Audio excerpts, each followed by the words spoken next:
इतिहास की किताबों में कई नाम दर्ज हैं। कुछ हीरोज को दुनिया जानती है और कुछ की कहानियां धुंधली कर गई, लेकिन कुछ योद्धा ऐसे होते हैं जो समय की धूल को हटाकर अपनी कहानी खुद लिखते हैं। आज हम बात करने वाले हैं एक ऐसे योद्धा की जिनकी कहानी को शायद इतिहास ने पूरा न्याय नहीं दिया, लेकिन अब बड़े पर्दे पर आ रही है एक ऐसी फिल्म जो इस कमी को पूरा करने वाली है। छावा। छत्रपति शिवाजी महाराज एक ऐसा नाम जो सिर्फ इतिहास के पन्नों में नहीं बल्कि हर उस इंसान के दिलों में रहना चाहिए जिसे शौर्य, बलिदान और निडरता से प्यार है। फिल्म छावा छत्रपति संभाजी महाराज के जीवन पर आधारित है, जिनका जीवन किसी फिल्म के स्क्रिप्ट से कम नहीं था। ये आदमी राजा का बेटा था, लेकिन सिर्फ शाही ठाठ में नहीं पला, बल्कि उसने तलवार से दुनिया को दिखाया कि असली राजसी खून क्या होता है। संभाजी महाराज शिवाजी महाराज के पुत्र थे, जिनकी जिंदगी संघर्ष, युद्ध और विश्वघात से भरी हुई थी। औरंगजेब से उनकी लड़ाई सिर्फ एक जंग नहीं बल्कि विचारधारा की टक्कर थी। धर्म, स्वतंत्रता और सत्ता की एक ऐसी लड़ाई। अब जरा सोचिए, अगर कोई आपको बोले कि विक्की कौशल छत्रपति संभाजी महाराज का किरदार निभा रहे हैं, तो आपके दिमाग में पहला ख्याल क्या आएगा?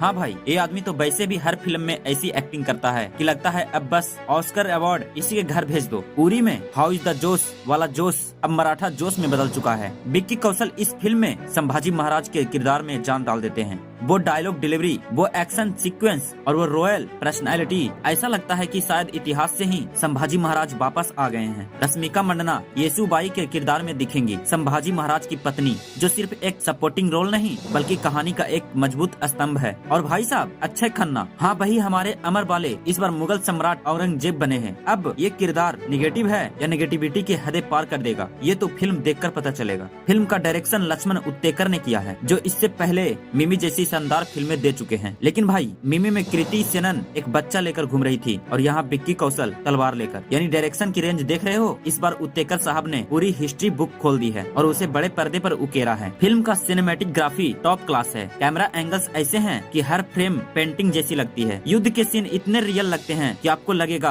आप खुद घोड़े पर बैठकर मुगलों से भिड़ रहे हैं। ए आर रहमान का जादू। हाँ भाई, जब बैकग्राउंड स्कोर की बात आती है तो किसका नाम सबसे पहले आता है? ए आर रहमान। इस आदमी ने ऐसा म्यूजिक दिया है कि जब युद्ध का सीन आएगा तो आपकी रंगों में भी एड्रेनालिन दौड़ने लगेगा, और जब इमोशनल सीन आएंगे तो आंखों में पानी लाना गारंटी है। अब रहमान साहब का गाना होगा तो सपनों में आके धुन गुंजे वाली फील तो आएगी ही ना। मूवी के हाइलाइट्स क्या खास है? पहला, एपिक बैटल सीन्स। जब विक्की कौशल अकेले 100 सैनिकों से भिड़ते हैं तब समझ आता है कि शेर का बच्चा क्यों कहते हैं। दूसरा, संवाद जो तालियों से बने हैं। मराठा कभी झुकता नहीं, ये युद्ध नहीं न्याय की तलवार है। तीसरा, कहानी जो सिर्फ युद्ध नहीं एक विचारधारा है। फिल्म में सिर्फ तलवारें नहीं चलती बल्कि विचारों की भी लड़ाई होती है। अब बात आती है, क्या फिल्म हिट होगी? भाई, अगर तान्हाजी हिट हो सकती है तो छावा तो धुआंधार कमाई करेगी। सबसे पहले ये जान लो, विक्की कौशल प्लस ऐतिहासिक backdrop equal to blockbuster. A R Rahman plus Laxman Utekar equal to धमाका। Akshaye Khanna plus negative role equal to perfect villain. अब बात आती है, फिल्म देखनी चाहिए या नहीं। अगर आपको ऐतिहासिक फिल्में, दमदार डायलॉग्स और तलवारों की टक्कर पसंद है तो छावा मिस नहीं करनी चाहिए। लेकिन अगर आपको केवल रोमांटिक कॉमेडी पसंद है और आप सोच रहे थे कि यहाँ कोई डांस नंबर मिलेगा, तो फिर भाई गलत जगह आ गए हो। तो दोस्तों, ये था हमारा रिव्यू छावा का। क्या आप इस फिल्म को देखने जा रहे हैं? नीचे कमेंट में बताइएगा। मराठा जैसी जोश देखने के लिए तैयार हैं?